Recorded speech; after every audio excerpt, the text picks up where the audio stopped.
Hey everyone, it's Kenji, and we're gonna make some heart-shaped pizza. A little fun thing to do for Valentine's Day, either you or, you know, for your loved ones, for your kids, just for yourself. Everybody deserves a little heart-shaped pizza on Valentine's Day. So I'm gonna be baking this in this oven over here, which you'll see in a bit. It's the Breville Pizza Olo oven. I'm doing a fundraiser with Williams-Sonoma and Breville. You can find the details below, but essentially if you are in the market for a indoor electric pizza oven and you purchase one of these through the link below, we will be raising money for No Kids Hungry. But anyhow, I'm making a pizza. So I have this dough. This is my New York style dough. I'll leave a link for the recipe from Serious Eats. It's a very basic dough. It's got a little bit of oil in it, a little bit of sugar, yeast, water, salt, flour. And so I made this yesterday, and I think this is like a 250, maybe 275 gram ball of dough. I made it yesterday, let it sit in the fridge, divided it in half this morning, and then I've had the two halves sitting like this. The way I did this, by the way, I took a bowl, little light layer of oil underneath, and cloth on top to create a nice seal, and then another smaller bowl on top, and that's how an easy way to let your bread rise at room temperature. So when we're shaping our pizza dough, I'm using semolina. You can dust your bench with whatever you like. If you like cornmeal, go for that. If you want just regular flour, go for that. I've seen people use breadcrumbs or sesame seeds, depending on where you go. But what we're doing right now, so you can see, I'm using all my fingers, kind of poking the pizza out to create that rim, right? You can always feel free to use whatever you think you're going to need to keep it from sticking. We're going to kind of beat all the flour off at the end, so it doesn't really matter how much you use at the beginning. In fact, some pizza shops, they'll just throw the entire ball of dough into like a big bin of flour, totally coat it before moving on to a very floury bench. Okay, so what I did was I created that rim going around, right? And now I'm gonna just knuckle it. By the way, you can do this with store-bought dough. If you're using store-bought dough, just they usually come in 1 pound balls or 450 gram balls. So you'll be able to make two, 12 to 14-ish, depending on how thin you like it, pizzas out of that. So just bring it home, divide it in half, ball it up, and let it rest at room temp until it feels nice and slack. And one of the keys with pizza dough is that if it feels like it's not stretching, if it feels like you're really having to work and it's really pulling back on itself, let it rest a little bit longer, and that'll likely solve the problem. It's because the gluten is starting to get a little too, it's still too firm and it needs to kind of relax. All right, so we'll move away some of this excess flour now.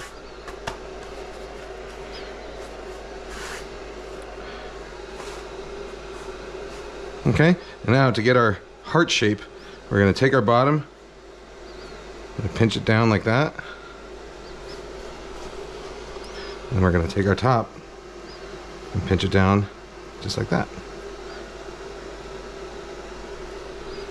See? Heart-shaped pizza. All right.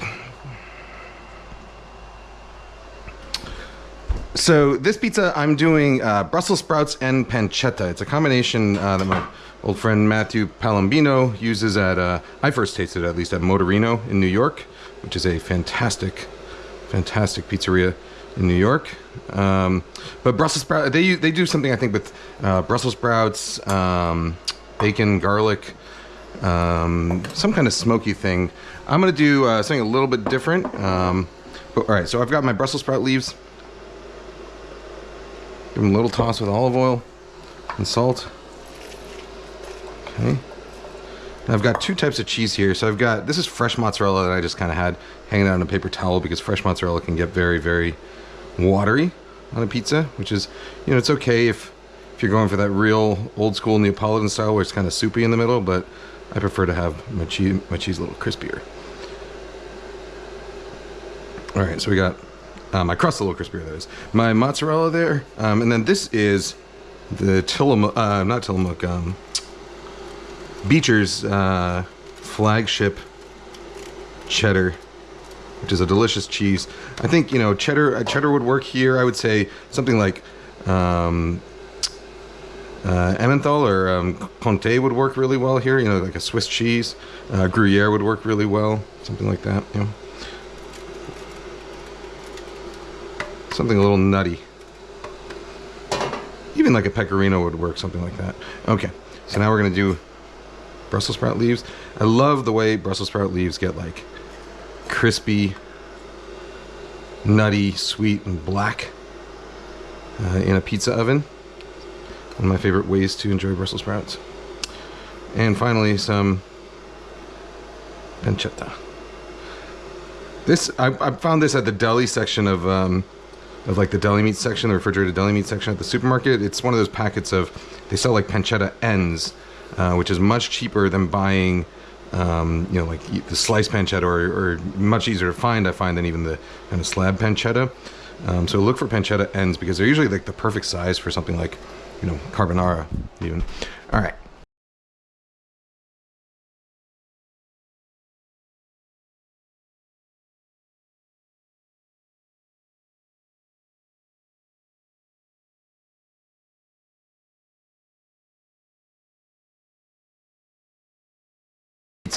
There's a really high risk that it's going to end up sticking to that peel. So I always like to assemble on a wooden board and then slide it onto the metal peel. And you'll see people do that even in professional pizzerias very frequently. The other nice thing about doing that method is that once there are toppings on a pizza like this, it's very easy to kind of give it a final couple stretches and really set its shape, especially for like a, you know, like if you're making trying to get a real nice round pie, or a real thin pie. You put the toppings on, you bring it over to your peel, and then you pull the edges out, and you'll get it really nice and thin. Okay, ready to go in the oven. So I have the oven set at full heat, top and bottom. So that's 750 degrees on the floor and 750 degrees on the top. And what I like to do, so the oven has two different modes. It has like a manual, it has a preset mode where you can just tell it what style of pizza you're cooking. Then it also has a manual mode where if you start it up while you're holding the button down, you can then just independently adjust the top and the bottom here.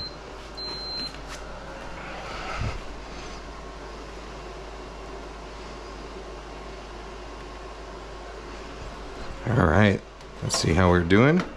We're getting some nice puffing going on.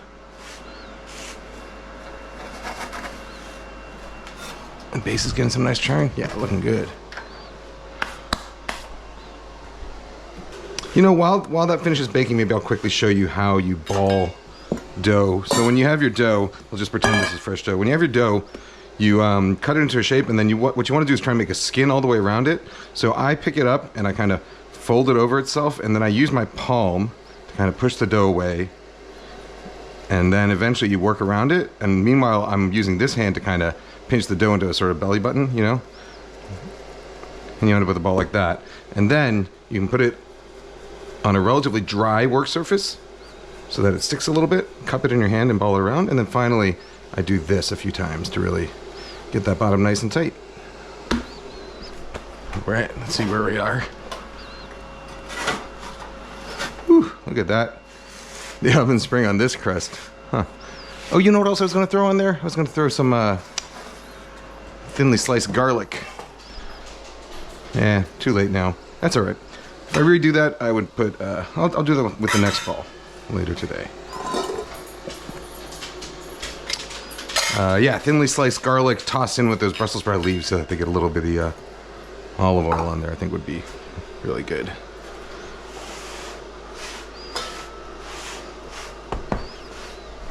So you saw me turning this knob. The other thing this oven does is that on the top, there's two heating elements. There's one in the center and there's one around the rim. So if you want to cook the edge of your pizza more, you can turn on just the edge element. If you want the center of your pizza to cook more, you can cook just the center element. I generally keep them relatively even heat. Ah, there we go.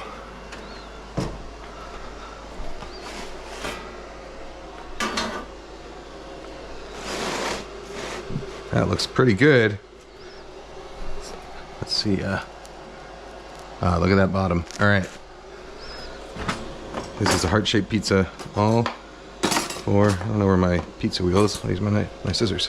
All for me. And you can have some too. Whew, that is still hot. Wow.